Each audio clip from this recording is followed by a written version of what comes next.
So who is the person who gave gifts to men? So kinsa maning persona nga naghatag og mga gasa sa mga tawo? Who's the one who descended then ascended? Kinsa man tong giingon diri nga mikanaog unya mikayam? Okay, is that clear? Klaro ba? Kasi Jesus na. Okay, so he is the one who gave the gifts. So siya mo'y naghatag sa mga gasa. Verse 11, and his gifts were varied. He himself appointed and gave men to us, some to be apostles, special messengers, some prophets, inspired preachers, and expounders, some evangelists, preachers of the gospel, traveling missionaries, some pastors, shepherds of his flock, and teachers. Amen. Ug ang iyang gasa kay nagkalain-lain, siya mismo ang nagtudlo ug naghatag sa mga tawo, nga rika nato nga ang uban mahimong mga apostoles, espesyal nga mga mensahero, ang uban mga propeta, mga dinihugan nga mga magwawali o ginihan sa palang espiritu, ang uban mga ebanghelista, mga magwawali sa ebanghelyo, mga nagabiyahe nga mga misyonero, ang uban mahimong pastor, mga magbalantay sa iyang panon, ug ang uban mga magtutudlo. You see, it was Jesus Christ himself who gave two men to the church, the fivefold. Amen. Do we all agree on that? Makita ba nato muuyon batantanan sa malaan nga bersikulo igsoon nga si Jesus ang naghatag sa 5 kapilo sa mga gasa ngadto sa mga katawhan but pasabot kita sa atoa nga lawas si Kristo. Okay, so verse 11 then explains why nanoman did God give, did Jesus Christ give to us the fivefold. What is the purpose of the fivefold? We see the answer in verse 11. No, so human sa bersikulo, you mean 12? Or Verse 12. yeah, 12, excuse me. No, so human sa bersikulo 11, sa 12, makita nato ngano unsay intensyon ni Jesus nganong gihatag niya ang 5 kapilo. Okay, let's look at verse 12. So lantaw nato diha sa bersikulo 12. His intention, Jesus, his intention was the perfecting, or you could say maturing, and the full equipping of the saints. Who's the saints? Kinsa man ning mga gibalaan? Are you a saint? Gibalaan ba ka sa Ginoo? Amen. If you're not a saint, Ixon, you're not born again, but today can be your day. Amen. No, so kung anahan nato dire nga wala pa gibalaan sa Ginoo bot pasabot, wala pa ta natawo pag-usap, pero karon ang adlaw nga mabag nga matawo ta pag-usap. Amen. So his intention was maturing. Hallelujah. No, so ang intensyon di ay ang tumong niya sa paghatag sa mga gasa kay para sa paghamtong. Full. No, ang Or in Visayan, pull. tibuok. No, puno nga paghamtong. Kinatibuk ang Diba? paghamtong. He wants us full. So gusto day sa Ginoo nga mahingpit ta tibuok. puno. Not part way full up to here, No, up to dili here, or up to here. Full. Puno gyud. Full tank. Amen. Hallelujah. Amen. Fill her up, Holy Ghost. Amen. Lord, so ang kahamtong nga gusto ni Jesus sa atua, dili kay kutobra sa tuhod, kutobra diri sa balikawang, or tama na diri sa abaga, apan, puno gyud ay dapat nga pagkahamtong. The saints, his consecrated people, that they should do the work of ministering toward building up Christ's body, the church. Amen. Ang iyang intensyon ni Jesucristo mao ang paghingpit, paghamtong ug ang kumpleto ug puno nga pagsangkap sa mga gibalahan sa Ginoo, ang mga gibalahan nga katawhan aron nga sila maoy mobuhat sa buluhaton sa pagpangalagad ngadto sa pagtukod sa lawas ni Kristo nga mao ang simbahan. Okay, so do we all agree that Jesus gave the fivefold in order to equip the saints to do the work of the ministry? So kitang tanan, nakita nato nga si Jesus naghatag diay sa 5 kapilo nga mga gasa, ang tumong niya, ang iyang intensyon, ang rason ngano kay para nga masangkapan ta, hangtod nga mahamtong ta para mobuhat ta sa buluhaton sa Ginoo. Amen. Amen. So my next question is, in the average church, are all the Christians fully equipped to do the work of the ministry? Oo or no? So sa iyang pangutana, sa kasagaran ng mga kasimbahanan, tanan ba sa sulod sa simbahan kay hingpit nang nasangkapan, na kanang makabuhat na ba sila sa buluhaton sa Ginoo? Oo or no? Now, Igsoon, it's okay if you have a new person in your church No, so, and they're a baby Christian, if they're not full, but we have people sitting in church 5 years, 10 years, 20 years, and they sit in the same sabangko, and they won't let anybody else sit in their sabangko. If you come in and they see you in their sabangko, get out of my sabangko. I've been sitting there 20 years. No, so, kung natay bago nga kauban sa simbahan, bagong igsuon, kay bago pa nakaila kay Jesus, okay lang, kay baby pa mangyud na. Di kita maka-expect nga mahingpit dayon sa pagkaugma. Karon sa na born again, ugma, dubo dayon, dili gyud no? Pero, sulod sa lawas si Kristo, sulod sa itong mga kasimbahanan, naatay mga kauban, naatay mga Kristohano niya, 5 ka tuig, 10 na ka tuig, 15 ka tuig, 20 na ka tuig, igsoon niya, nangugat na gyud sila anang ilang gilingkuran. Unya, kung ikaw gani mauna anang lingkuranan, moingon silang hawa diya, Brad, kay 20 ka tuig na kung naglingkod anang lingkurana. Wag ka kita, kipirmahan na ako. Nangugat na ko diya. Some people have been sitting in the same sabangko so long they have calluses on their labot. No? Nya tungod. Tungod kay mauras sa gihapon nga lingkuranan ang gilingkuran, no? Nangubal na lang ang lubot. Ikubalan na. So it's okay to come to church as a baby, but 10, 15, 20 years later, you should not still be a baby, Igsoon. Amen. No sa ibot pasabot nato dili man ni mahitungod sa pagpili sa bangko, Igsoon. No apan mahitungod ni siya nga kung bago pa ta nga nangalagad sa Ginoo, okay ra gyud na siya nga expected siyempre puyag gyud ka. Pero pag 5, 10, 15, 20 ka tuig na ta nangalagad sa Ginoo, unya puyag gihapon ta, dili na gyud na siya mao. Okay, that's not okay. Dili gyud na okay. Now, either if you're still a baby, either I'm not doing my job or you're not listening. One or the other. So duha ra gyud ni siya igsuon, no? Ang pwede nga rason ngano nga puya pa ng tawhana. Tingali, ako isip nga pangulo, wala na akong gibuhat ang akong trabaho para motubo ka, or dili ka gahi lang yung kagulo nga di ka maminaw. If I'm doing my job and you still have gahi ulo, then that's not my fault. No, pasabot, kung ginabuhat na ako isip ka pangulo ang akong trabaho para nga motubo ka, ginatagayan kag oportunidad ng mga lagad para mobuhat og mga buluhaton, pero gahi gyapon kag ulo, di na nimo sala, di na ako sala isip ka pangulo. Okay? So in my simbahan, so dito sa Dipolog, dito sa mga simbahan, we have many people there at different levels and they're growing at different speeds, and that's great. Okay, praise the Lord. Nung aduna may lain-lain yung mga kauban, nga aduna lain-lain nga gipaspason o sa pagtubo diha sa ilang pagtuo. And you can come to my church and you can stay a bata if you want to. That's up to you. So, dito, kung pwede manggihapon ka, dawaton manggihapon ka na, welcome manggihapon ka nga, welcome gihapon nga musimba, kung ganahan ka nga magpabili nga bata, okay lang, depende na nimo. We can't force you to grow. No, kay dili man ka namo pwede pugson nga motubo nga, tupo na lang ka namo nga, tubo na ba? But Igsoon, if you want to stay a bata, you're not going to be comfortable because every week you're going to get carny. Wala gatas. No, so, kung ikaw dito sa Dipolog, kung ganahan ka nga magpabilin nga bata, dili ka ganahan nga mahamtong, di ka ganahan nga motubo, di gyud ka mahimong komportable. Tungod kay kada semana, kada Domingo, ang imo jud madunggan kanunay karne. Gahi gyud nga mensahe. Way gatas-gatas. See, everybody wants the blessings and the benefits of being a Christian and serving the Lord, but nobody wants the responsibility. No? Bless me. Kadaganan sa mga Kristohano kay ganahan gyud sa kalipay ug sa kahayahay ug sa panalangin nga mahimong usa ka Kristohanon. Pero pag diha na ganita sa responsibilidad, jutay ra gyud amo sanong. We're like babies. I don't want to grow up. No? Sama ba sa mga kuya ba? Bata bitaw nga imo bitaw tudluan nga motubo, muyang di ko ganahan motubo. Well, that's a great interpretation, son. Fantastic. Thank you. praise I just the did Lord. what you did.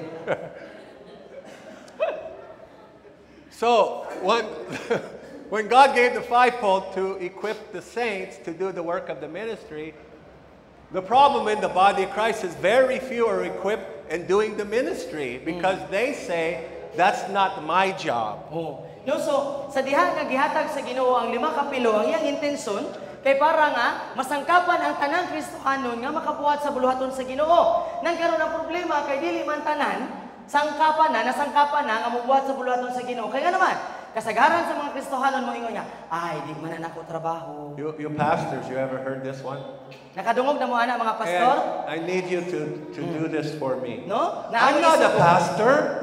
Naamo isugo. Brad, pwede ikaw sa mag-lead dito? Oh, imong gitagan og oportunidad para motubo. Ay, pastor, di man ako tawag mahimong pastor. I'm not a pastor. No, hala, dili pa ko pastor. Well, are you a Christian? Nangkaron, pwede nimo sa pangutanon, Kristohanon mag-aka. Are you surrendered to Jesus Christ? Gitugyan na ba nimo yung mga kinabuhi kang Jesus? Come on. So, in an apostolic fivefold church, every member of the body of Christ is a minister No, suwot pa sa to the Lord. No, sa usa ka 5 ka pilo nga naglakaw sa apostolikong nga simbahan ning Suon, kung 5 ka pilo nga simbahan, ang tanan nga miyembro buot pasabot, tanan haros tanan, walay mabilin, tanan buot pasabot magbubuhat ta diha sa buluhaton sa Ginoo.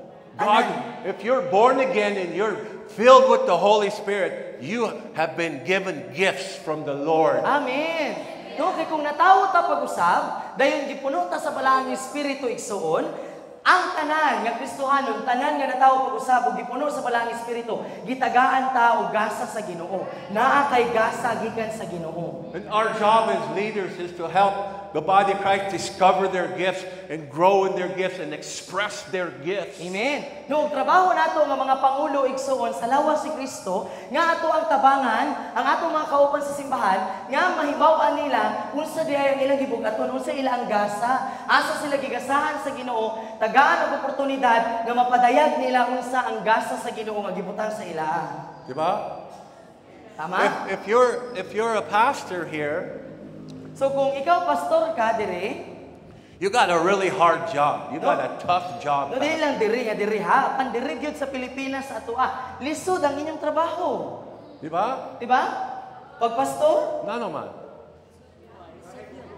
Because, Kai, sheep are not very intelligent. diba? Lisod yun mahimong pastor, kaya nga naman, kinaiya yun sa mga karnero nga, gahi o ulo. Huwag ka na bang dili yun dali kasabot. O, I'm talking about the animal? carnero. Oh, karnero. Carnero. Huwag ka na bitong mananap nga sheep, ka na mananap nga karnero. We are hinay kaayo to learn. Oh, sakit ulo. Di ba, kanang mga mananap bitaw nga karnero, dili man na sila bright.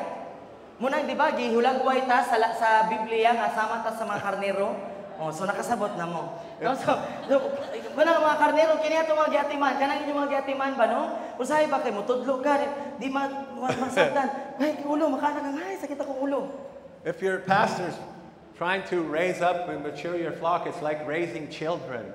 Di ba para ninyong mga pastor, nga gusto ninyo nga patubuon, mahamtong ang inyong mga giatiman nga mga kalag, murapod mo nagpadako og kagulingon ninyong anak. Diba? How many times do I have to tell you? No? Maingon ka pa. Your identity's in Christ. No, usahay kay ang inyong mga panahon nga makigstorya mo sa inyong kauban sa inyong membro kay mga ay kapila naman ako ni gingon mo ang imong pag-ila sa imong kagulingon na diha kang Kristo. Are you understanding? Nasabtan nato? Making sense? It's a hard job, and what's hard for pastors is if you have fivefold in place and you're raising up and equipping the saints to do the work of the ministry, they're all there to support you and to help you. Amen. So you as a pastor don't have to do everything. Amen. No, so buot pasabot igsoon ba nga pag kay kabalo nasayod ni so nasayod ang Ginoo nga kung ikaw lang pastor, ikaw mo'y nagbuhat sa paghamtong sa imong mga nakabalo mi nga inyong kasing-kasing gusto gyud mo nga manubo ang inyong mga giatiman nga kalang. Pero dili ninyo kaya nga kamo lang. Pag naagyud ang 5 ka pilo, dili nimo kinahanglan nga ikaw ray magpatubuan na nila. Naa kay kaalalay, naa kay agapay, naa kay kauban nga nga katabang nga mutabang nimo nga magpatubo sa imong mga giatiman nga mga kalang. Pastors, you were never meant to take on everything No kay in the igsoon. church. You get burnt out, Kamo nga mga discouraged. pastor, kamo nga mga pastor, wala mo gitawag sa Ginoo igsoon nga kamo mo pasaan sa kinatibuk ang palasanon. No? Kay mo nang daghan kaayo nato ninyo nga mga pastor, di pa ko gitawag nga pastor. Kanang daghan kaayo nga mga pastor, gipang budlayan, gipang kapoy. No? Yan tagay nawong sa kakapoy.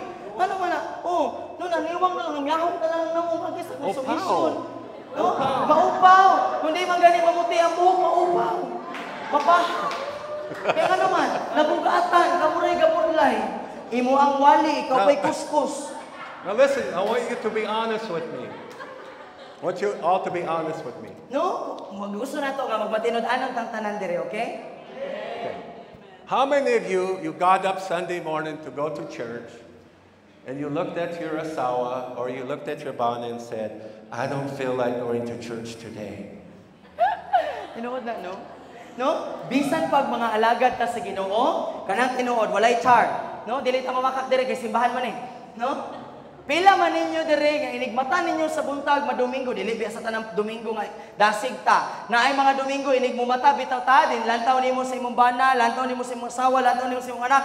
Makaingon ka nga, di mo ko ganahan mo simbaron? Way gana? Way gana mo simbaron. Are you being honest? Kanang tinuod, laay man mo simbaron. Pero Okay. kaya ko may pastor. And then your asawa looks at you, your bana looks at you and said, honey, you have to go to church. You're the pastor. No? Di ba na yung mga nga ng mga panahon? Laay kay ka pastor, laay kay ka pastora. Kada bang walay lami ibakod pa. Mayroon ka nga, love, di mo ko ganahan yung musimba karon. Mga gilantaw ka sa imong bana, gilantaw ka sa imong asawa. Langga, ikaw may pastor. Dili pwede di ka musimba. I know how you feel. I can relate. No? So nakasabot siya unsay inyo ang gibati, makarelate siya. Okay. Hallelujah. All right. Woo.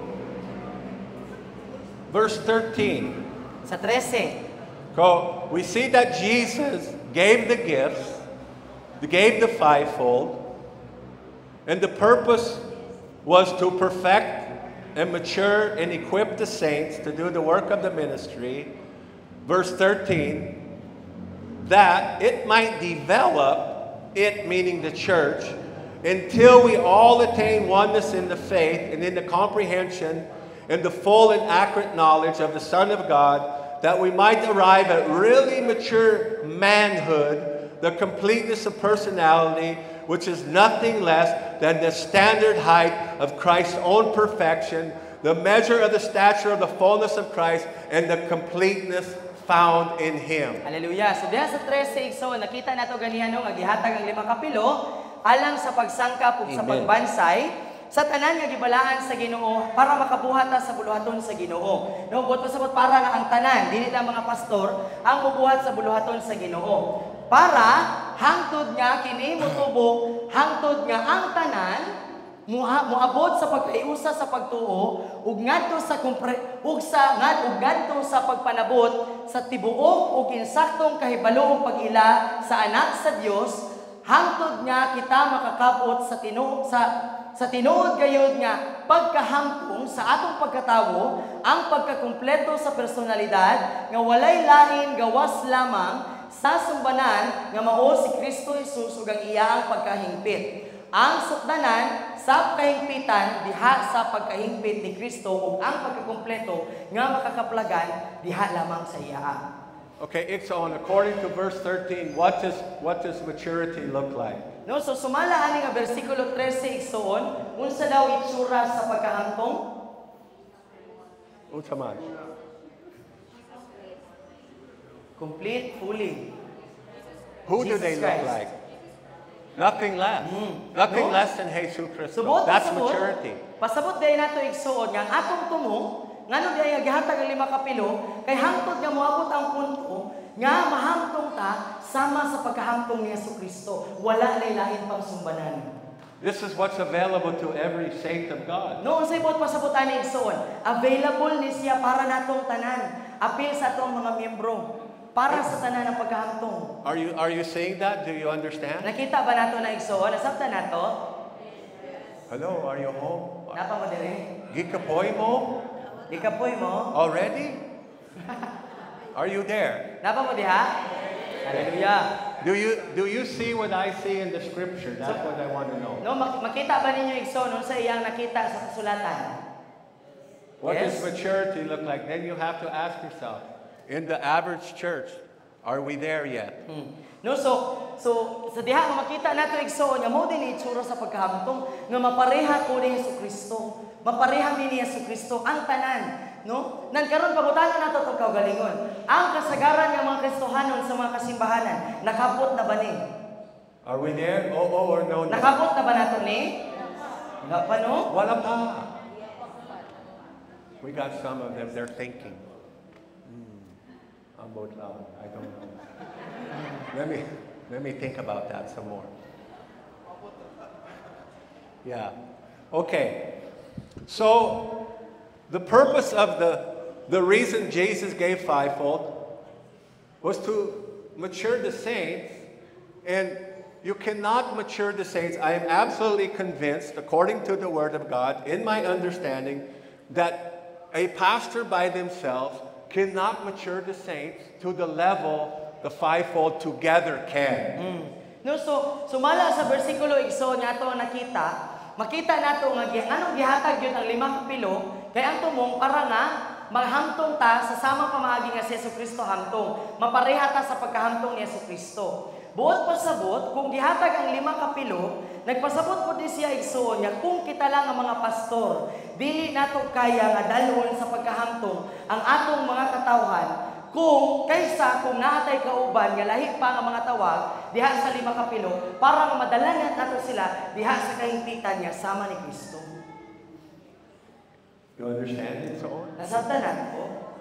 Now, just to be clear, I also believe that an apostle by themselves, or a prophet by themselves, or an evangelist by themselves, or a teacher by themselves, they cannot mature the saints.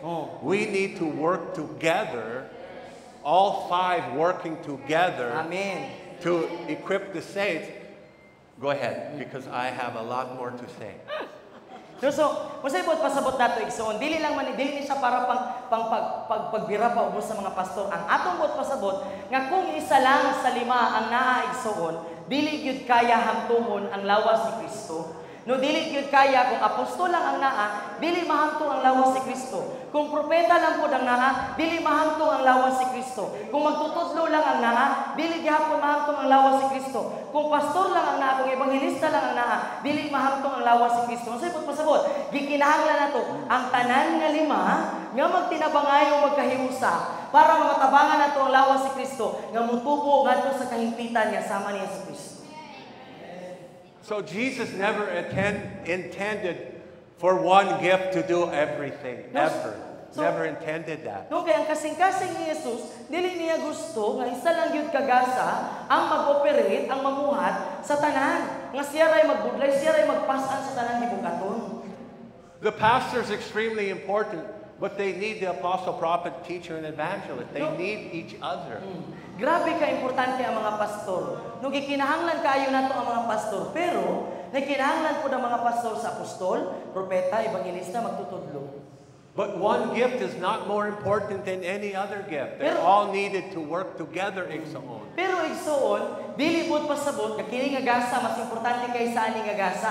Kung dili nga na igsoon, ang ginapasabot nato ba, kinahanglan kining 5 magtinabangay nga magkahiusa para nga mapatubo nato, mahamtong nato ang lawas ni Kristo. There is no hierarchy in a properly functioning fivefold. No, kaysa insakto nga nagapamuhat ug nagalakaw nga 5 kapilo nga simbahan, walay patas-anay, walay posisyonay, walay makaingon nga ako'y bossing diri, ako'y amo diri, ako ray sundon diri. Dili nga na igsoon. We're supposed to be submitting one to another in spite of titles, because titles don't matter. It is function that matters. Amen. No, kaya naman ang pulong sa Ginoo nagingon, no? Magpaubos ta, magsubmitar ta sa usag usa, no? Magsubmitar pag-espetar ta sa usag-usa ka mga tawag, ano man, dili man ni siya mahitungod sa kung unsay atong titulo, unsay label nato nga tawag nato sa gingharian sa Ginoong igsoon. Ang importante, ang papel nato. What did Jesus say? Nga unsa may giingon ni Jesus? Jesus himself. Si Jesus mismo nag-ingon. I did not come to be served. I came to serve. And the properly functioning fivefold is here to serve the church. It's not the church serving the fivefold. Hallelujah. So, diba, si Jesus mismo nag-ingon, "Miani ako, dili aron ako mo'y halagaran, apan ako mo'y niani ako alang sa pag-alagad." Sa usa ka insakto nga nagapamuhat og naglakaw nga 5 ka pilong nga simbahan, igsoon, ang gitawag na sila para nga moalagad sa simbahan, dili dapat baliktad. Dili ang simbahan ang moalagad sa 5 ka pilo. Okay, so let's look at this analogy of eskwelahan. So lataw na to igsoon niini nga analohiya sa eskwelahan. No gamito na to example kini atong pag-eskwela. What are the different teachers you have in eskwelahan? Unsa kayo ang mga subject teachers nato sa eskwelahan? Math, English, Science, Filipino, History, AP, PE, what else? isa pa, Anything? Recess. Economics, oh yeah, What's that? I learned how to bake a cake in there. Huh? I learned how to bake a cake in home TLE. economics. That's under TLE, Dad. What? TLE, Technology and Livelihood Education. Okay, so you have these different teachers in the school system, right? Di ba sa itong eskwelahan, kaya natay lain-lain yung mga magtutudlo sa lain-lain yung mga asignatura. And many of them are specialized in a certain area, like math or science. Ug Di ba? daghan na nila, ila jud gi-specialize kanang ila ang subject nga ginatudlo. Okay, so what does it take to mature estudiante to prepare them for kolehiyo? No, so unsa may gikinahanglan para nga mahamtong ug maandam ang usa ka estudyante nga makaingon ta nga ready na siya nga mag-college. They have to go through grade 1, grade 2, grade 3, grade 4. How many different subjects are they taught to prepare for college? 11? Subjects. How many Mga different subject? Pila teachers? ka subject? English, Tanan. math. Okay. Are you understanding? As in? What I'm trying to say, Wow. if a estudiante through grade 1 through 12, all they have is a math teacher, are they prepared for kolehiyo? Sabot ba? Kung gikan sa iyang kinder padulong sa nag-grade 12 siya, math ra gyud ang iyang gieskwelahan, andam gaha siya nga mag-college? No, of course not. Dili gyud, di ba? But yet in the body of Christ, we think we only need one fold No. to train and equip Nagkaroon the ko body of Christ to prepare. No, kung karon kung ato sang itandi sa lawas si Kristo, daghan ang nagtuo nga usa ka tawag, okay na ni siya nga kaya na niya nga hamtungon ang iyang giatiman nga mga kalag para mahamtong ang mga kalag. Are you understanding? Nasabtan na to? Okay. So in the school, are the teachers, are they in competition with each other? So sa eskwelahan ba, nabay kompetisyon ang mga teacher? Pwede ba moingon ang teacher nga ako joy pinaka-importante nga subject? I'm the math teacher. You're just a lowly English teacher. We do not need you. Oh. Moingon ba ang math teacher sa English teacher? Let me see how you do this one. Ha? Yabo pa-acting da. Ana siya, di ba ang math, pwede ba moingon ang math nga? Ako'y math, English naman ka. Di ko ganahan nimo, di ko kinahanglan nimo. Oh no, you have to have the voice. Huh? You have to have the voice. Try it again. Again? With the voice. We're wasting time. Oh Lord, son. Are you getting it? Nasabtan na to? Because sometimes that's what we do in the church. Di ba usahay kay nga na atong ginabuhat sa simbahan? I don't need you. Huh? Mayroon dayon ta. Di nato na kinahanglan gitawag. Di ba? No? Oh, let me give you a different explanation. Lahi na po nga explanation, lahi nga paghulagway. Let's say that we're going to build a balay. We're going to build a balay, or let's say we're going to build a building like this. I don't know what you call this, conference center. We're going to build this building right here. No, so ibutang ta lang nga magtukod ta og balay, or ibutang ta lang nga itukod nato ni. No, kini nga simbahan magtukod ta. Magtukod ka usa ka tinukod nga edipisyo. What are the different tradesmen we need to build this building? Kinsa man kaayo ang atong gikinahanglan para nga makatukod ta og balay? Engineer, architect, carpentero, mason, laborers, foreman, electrician, foreman, financer, electrician, plumber, di ba? Okay, so, Ikson, we're building the body of Christ together. So kita nagatungkod ta sa lawas si Kristo nga hiniusadungan. Kauban ta. Okay. So let's say we start building this building. So ibutang ta lang nagtukod ta ani nga building. We got the foundation in. No, nabutang na nato ang pundasyon. Are we done? Humana ba ta? Okay. Now, according to Ephesians 2:20, no sumala sa Efeso 2:20, the church is built on the foundation of apostle and prophet. no, ang simbahan gitukod diha sa pundasyon sa mga apostoles ug mga propeta. There's a reason that Jesus did it that way. No, naay rason ngano nga gibuhat na ni Jesus. How important is the foundation? No, unsa man kay importante ang pundasyon. If you don't have a foundation for your building, what will happen to your building and so on? No, kung wala kay pundasyon sa imo ang building, unsay mahitabo sa imong gitukod? Collapse. Diba? Yes. Praise the Lord. Hallelujah. Amen. So,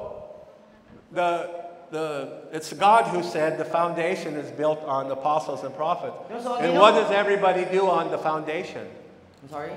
What does everybody do on the foundation? No, unsa may ang Ginoo nagingon nga siya mo'y nagpahimutang sa mga pundasyon nga mao nga apostoles ug propeta. So inig magtukod kag pundasyon, unsay ato ang ginabuhat sa pundasyon? Foundation is down here low. It's the first thing. It's lowest to the ground. Di ba? Ang pundasyon mao'y pinakaubos, una nga ibutang. Are you seeing? Nasabtan nato? Nakita nato? The apostle and prophets not hierarchy. No, subot pa sa butigsoon. Ang mga gitawag na may mga apostol o propeta, dili sila ang pinakataas. But they're the foundation of the church. Apan sila ang pundasyon sa simbahan. But yet, much of the church denies that there's even apostles and prophets that exist today. No, apan daghan karon sa simbahan ang dili na muuyon nga aduna gihapoy apostol o propeta karon. Okay, so what is next after the foundation? Unsay sunod sa pundasyon? Bongbong? Bongbong ba diretso? Haligi, no? Sa tawagan na? Beam. Put the beams up, the framework. No, so mabutang tag framework. So you need iron workers or framers or carpenters to put the framework up, di ba? So ginalan tag lain-lain mga tao nga mobuhat ana, mga magbuhos, mabutang sa kabilya, karpintero, laborer. So we got the framework up, we got the foundation, the framework. Is the building ready? Is it done? No, makaingon ba ta nga nahuman na ang building? Wala pa. Wala pa. Okay. Kalabira pa man siya, no? Okay. Kalansay pa.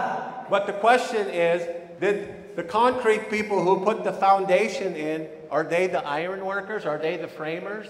No, katubang nagbutang sa pundasyon, sila ba pud tong mga nagpatindog sa haligi? No. Dili. Then what after the framework, then what's next? No, human sa frame, unsay sunod? Bongbong? Sa loob. We have to pour the foundation. Or Flooring. pour the concrete slab, the floor. No, flooring. Diba? Okay, we got the floor in. Are we done? Na kay sa loob. Humana. Humana ba? Wala pa. Okay. Then we put the bongbong up. No, dahil mabutang na kag bongbong. Diba? Semento. And then are we done? Because the bongbong, we got 4 walls.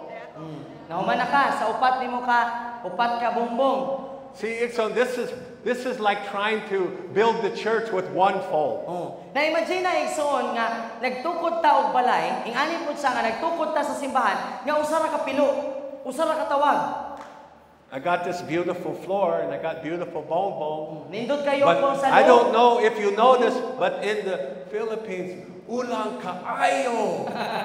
No? Nindot na kayo, na nakay salog, na nakay bongbong. Pero kabantay mo din iso niya, diri sa to sa Pilipinas, kay sige ulan. Diba? So what else do we need? So, sa may itong kinahanglan? Atop. The roof, the atop. Okay? We got the roof in. We got the walls, the floors, and the roof. Are we done? Na nakay atop, na nakay bongbong, na nakay salog. Humana ba? What else do we need? Kung sa may kinahanglan, para kompleto yun ang imong balay. Electricity. O, nagkinahanglan kung kao kuryente. Is the guy who does the concrete and build the walls, are they the electrician? Katong nag-flooring o katong naghimo sa imong bongbong, sila ba po ang imong electrician? Okay. What else do we need? Kung sa mga itong kinahanglan? Yeah, we need electrician. Now, what's the most important thing in the building? We might think it's electricity until you have to go to the CR. Tinuod yun, no? No, so nagtuota nga ang pinaka-importante yun sa building kay kuryente yun. Hangtod nga kalibangon na ka. Diba? Diba? Oh, I got a nice building with lights. Diba? Nagpiit na ka sa kasakit. Asa imong CR. It's not ready yet. Diba? Oy. Nana kay kuryente. Nya ka ihiwan man ka. Makapangita gyud ka aso. No. Does the roofer, the concrete guy, the electrician and the plumber, are they in competition with each other? So katong nagama sa atop, katong electrician ug katong tubero, kompetensya ba na sila? No, they understand their role, their function Hallelujah. in building the building. So, they understand. Wala sila nagkompetensyahay nga ako jud pinaka-importante dire, ako gyud ang pinaka-hawod dire nga pagamaan ni nga balay. Wala. Pero nasabta nila nga naa sila sa tagsa ka mga papel sa pagtukod ani nga balay. They understand they need one another. Nung nakasabot sila nga, bay, gikinahanglan ka nako para makumpleto nato ni atong gituod. To work together, to complete the project. Para makumpleto nato ni atong ginatukod, nung nagkinahanglan ta sa usag-usa. So why does the church reject the other fourfold? Nagkaroon igsoon ang pangutana ngano Or man. twofold? Ngano nga kadaghanan sa simbahan kay ginasalikway ang lain pang upat ka tawag or ang kining duha ka tawag. Ang pundasyon kasagaran mo ay ginasalikway. Why do they refuse the help of the gift that Jesus put in place? Ngano man nga ginadumilian, no, ginadumilian sa lawas ni Kristo ang gasa nga gihatag ni Jesus mismo. Are you understanding it? Nasabda nato. This is a tragic mistake. No mo ni siya ang ngilad ug makalilisang nga kasaypanan sa lawas ni Kristo karon. So there's a lot of churches No daghang simbahan around the world, let's just say the church universal, no adunay usa ka simbahan that they say there's no more apostles and prophets. no sa ayaw sa iyo pa igsoon na kay usa ra man gyud ang simbahan, isa ra gyud ang lawas ni Kristo. Pero daghang mga pundok sa mga kasimbahanan nga nagtuo nga wala na daw mga apostol ug mga propeta. But I want to know one thing from them. Pero naa siya gusto nga pangutanon, nga naa siya gusto nga mahibaw-an gikan sa ilaha.